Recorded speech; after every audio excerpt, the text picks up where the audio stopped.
हाय सांग मैंने नमस्ते भल था समस्ते जय जगन्नाथ। हरि प्लस आकाश ओझा यूट्यूब चैनल को लाइक करेंगे, कमेंट करेंगे, शेयर करेंगे, बेल आइकन को क्लिक करने को भूलें। एटा हूँ बाबा आखंडलमणि मंदिर भुवनेश्वर। आपण मैंने देखिपारे आखंडलमणि किपरि बसचंती, कौन करा कि मंदिर पाखरे अच्छी आपण मानक ब्लॉग माध्यम देखी। आपण मैंने जमारू भी स्किप करेंगे वीडियो को। आपण मैंने मंदिर को भी फैमिली सांगरे सांगसाथी सांगरे बुलवा को आसीपारती। पाखरे अच्छी मेन रोड। एटा हूँ डमणा छकरे, जगाटार ना हूँ डमणा छक। डमणा छक पाखरे आखंडलमणि मंदिर अच्छी। बहुत बड़ शिवलिंग अच्छी भी। आपण मैंने चलतु एंट्री करवा। हूँ एंट्रांस गेट बाबा आखंडलमणि भितर।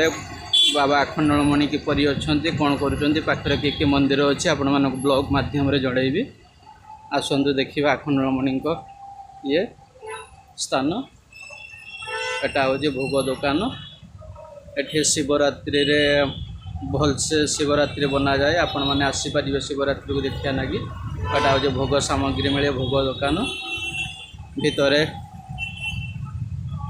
अच्छे लोक दुकान बजार अच्छी।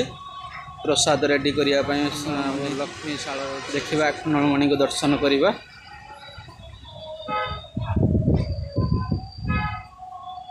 चलतु सांग मैंने आखंडलमणि को दर्शन करवा। एटा हूँ बाबा आखंडलमणि बसुँच देखिपारे। बाबा आखंडलमणि बसुँच। एटा बाबा आखंडलमणि मंदिर पाखक चलतु देखा भलसे देखिपारे। पाखरे अच्छे वृषभ नंदी महाशय देखिपारे। नंदी महाशय को बहुत बड़ शिवलिंग अच्छे।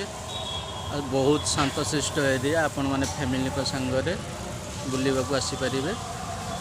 शिवरात्रि रे मनस्कामना पूर्ण करा जाए। जो मैंने मानसिक रखी था से मैंने पूर्ण करें मानसिक। नना माने अच्छे भी। ऊपर बहुत बड़ शिवलिंग बना जाए। शिवलिंग को देखिपे।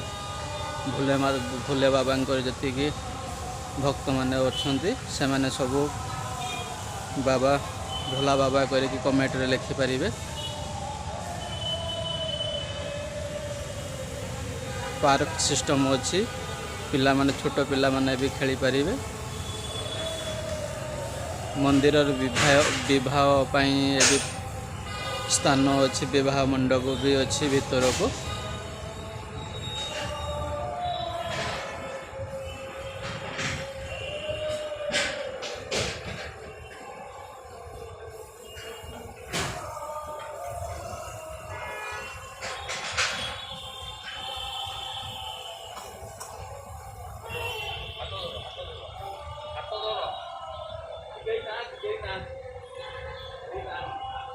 बाबा आखंडलमणि का मंदिर।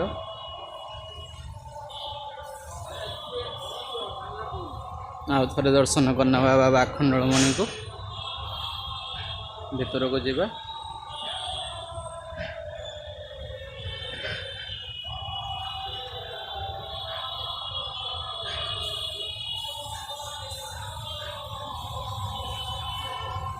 बाबा आखंडलमणि को आपण दर्शन करें ठीक से भी देखिपारे। पाखर आपण मानक पाखर देखा। पाखर देखिपारे बाबा आखंडलमणि।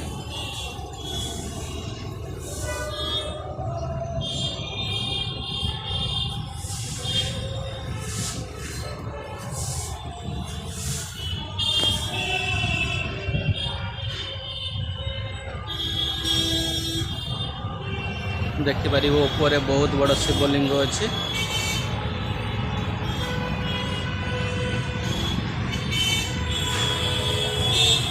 बहुत बड़ शिवलिंग अच्छी।